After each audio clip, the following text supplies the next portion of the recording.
ఈ ఊర్లో 20 డబుల్ బెడ్రూమ్లు వచ్చినాయని చెప్తున్నారు. ఈ కేసీఆర్ పాలన, టిఆర్ఎస్ పాలన నన్ను అమెరికా నుంచి ఇక్కడికి ఎందుకు రప్పించింది తెలుసా? మీ ఊర్లలో డబుల్ బెడ్రూమ్లు కట్టిస్తే నేను అమెరికా నుంచి రాకపోతుంది. మీ ఊర్లల్లో 2018 తర్వాత పెన్షన్లు ఇస్తే, కొత్త పెన్షన్లు, నేను అమెరికా నుంచి రావాల్సిన అవసరం లేకుండా. మీ ఊర్లల్లో దళిత బంధువు రైతులకు 3 ఎకరాలు ఇస్తే కనుక నేను అమెరికా నుంచి ఇక్కడికి రావాల్సిన అవసరం లేకుండా అక్కడనే ఉంటుండే. నా ప్రజలు సుఖంగా ఉన్నారు కదా, నేను సంతోషంగా ఉంటుండే. కానీ మా బీసీ బిడ్డలు, మా దళిత బిడ్డలు, మా ఎస్టీ బిడ్డలు ప్రభుత్వ పథకాల కోసం, లబ్ధిదారులుగా ప్రభుత్వ పథకాల కోసం ప్రభుత్వ ఆఫీసుల చుట్టూ బస్కిరాయిలు పెట్టుకొని చెప్పులరేటట్టు తిరుగుతుంటే నా మనసు ఒప్పలే.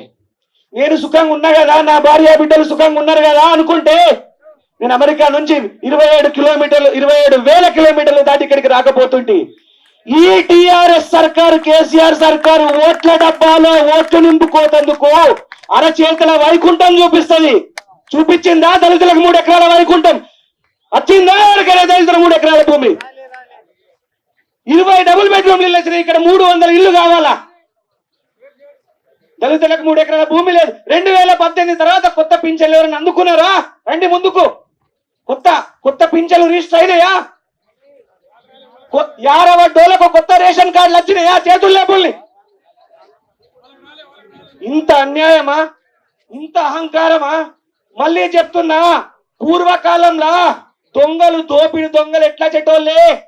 మన చేన్ల జొన్న కుప్పల మీద దొంగలు పడేటోళ్ళు గుర్తుందా? మన తొగరి కుప్పల మీద, మన పత్తి కుప్పల మీద.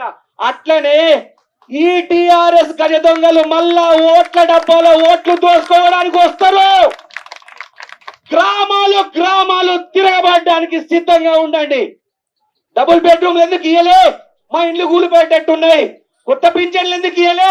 కొత్త రేషన్ కార్డులు ఎందుకు ఇయ్యలే? మాకు 3 ఎకరాల భూమి ఎందుకు ఇయ్యలేని బరాబర్ అడగండి. నిగ్గదీసి నిలదీయండి. కేసీఆర్ గజకర్ణ, గోకర్ణ, టక్కు టమార విద్యలు, బేతాల మాంత్రిక విద్యలన్నీ కూడా వస్తాడు పాపాల భైరవంతుడు కొత్త హామీలు తీసుకొని. బిడ్డ, ఆయనకి మాత్రం మీరంతా గుణపాఠం చెప్పడానికి సిద్ధమా? భారత్ మాతాకి జై. బీజేపీ. ఈటెల రాజేందర్ నాయకత్వం, నరేంద్ర మోడీ గారి నాయకత్వం.